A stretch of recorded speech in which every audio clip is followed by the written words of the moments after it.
अस्सलामु अलैकुम दोस्तों। हकीम मोहम्मद अफज़ल हर्बल डॉक्टर अफज़ल आपकी खिदमत में हाज़िर। दोस्तों, आज जो आपके लिए मैं लेके आया हूँ वो है हामला ख़वातीन और बच्चे की हिफाजत के लिए चंद हदायत। हामला ख़ुद को साफ़ सुथरा और अपनी सेहत की हिफाजत रख कर एक तंदुरुस्त बच्चा को जन्म दे सकती है और हामला के जहन पर जो एक वज़न पड़ा रहता है उसको दूर किया जा सकता है ताकि उसके जहन को एक तंदुरुस्त बच्चा की परवरिश की तरफ माइल किया जा सके। दोस्तों, पहली चीज़ वो है हामला ख़वातीन के लिए ख़ुराक। हामला के लिए ख़ुराक सबसे मुक़द्दम है। ख़ुराक में हल्की और ज़ूद हज़म और लतीफ़ ग़िज़ा होनी चाहिए। किसी भी चीज़ की कसरत नुकसानदेह हो सकती है। मौसम के लिहाज से फलों और सब्ज़ियों का इस्तेमाल करना चाहिए। दोस्तों, दूसरी चीज़ है दांतों की सफाई। हामला का दांतों का ख़ास ख्याल रखना चाहिए और साथ ही टॉन्सिस और गला हलक का मुआयना कराते रहना चाहिए ताकि किसी किस्म की सरायत ना हो और बीमारियों से बचा जा सके। तीसरी चीज़ दोस्तों वो है वर्जिश। सुबह को चहलकदमी ज़रूर कराएं ताकि हामला सुबह ताज़ा हवा में सांस लेने का मौका मिल सके और दिमागी और जिस्मानी मेहनत से एहतियात करें।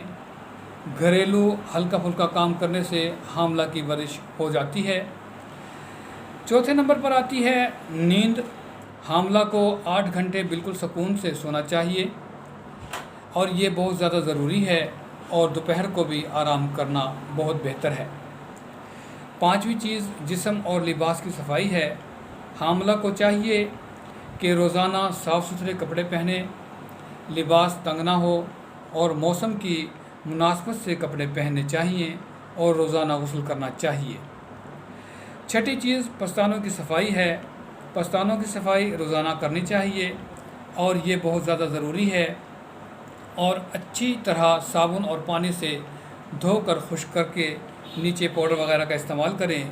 अगर पस्तानों का निपल या घुटनी अंदर को दबी हुई हो तो इसको रोज़ाना हल्के हल्के पकड़कर बाहर की तरफ खींचना चाहिए ताकि विलादत के बाद बच्चा आसानी से दूध पी सके।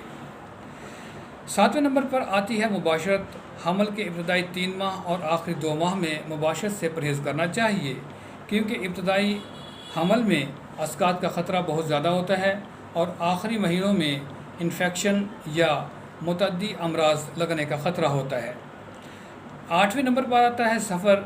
हमल के दौरान इब्तदाई महीनों में और आखिरी महीनों में सफ़र करने से एहतियात करना चाहिए। दरमियान के महीनों में सफ़र करने में कोई मुज़ायका नहीं।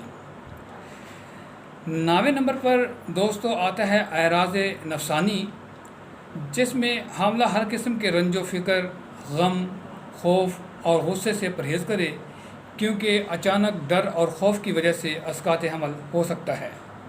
10वीं जगह पर आता है मुतअद्दी अमराज, चेचक, खसरा, सुर्ख बुखार, यरकान और इसी किस्म की दीगर मुतअद्दी बीमारियों से हामलों को बचाना चाहिए क्योंकि इन बीमारियों का असर बच्चे पर पड़ता है जिसकी वजह से माँ और बच्चे की ज़िंदगी को ख़तरा पड़ सकता है और ज़िंदगी ज़ाय हो सकती है। 10वें नंबर के बाद आता है 11वां नंबर। 11वें नंबर पर सूरत और सीरत। हामला को फासिद ख़यालात और तसव्वुरात और गंदे माहौल से बचना चाहिए क्योंकि वालिदैन की सूरत और सीरत का असर जनीन पर ज़रूर पड़ता है, यानी कि बच्चे पर ज़रूर पड़ता है। माँ को अच्छे खूबसूरत फूलों और बच्चों को देखना चाहिए, माहौल में रहना चाहिए और फासिद ख़यालात से दूर रहना चाहिए। इससे बच्चा खूबसूरत और नेक सीरत पैदा होता है। 12वें नंबर और आखिरी नंबर पर आता है अद्वियात, जिनमें मुसक्कनात यानी सकून आवर अद्वियात से परहेज़ करना चाहिए और मुंशी अद्वियात यानी कि जिनमें मंशियात हो, नशा आवर अद्वियात से परहेज़ करना चाहिए। ये कतई परहेज़ करें इन चीज़ों से और अगर दवा अद्वियात जो इस्तेमाल करनी हैं वो अद्वियात इस्तेमाल करें जो मौलद खून हों, जो कि खून पैदा करें। दोस्तों, हमारे चैनल को सब्सक्राइब करें। अस्सलामु अलैकुम रहमतुल्लाहि व बरकातुहू।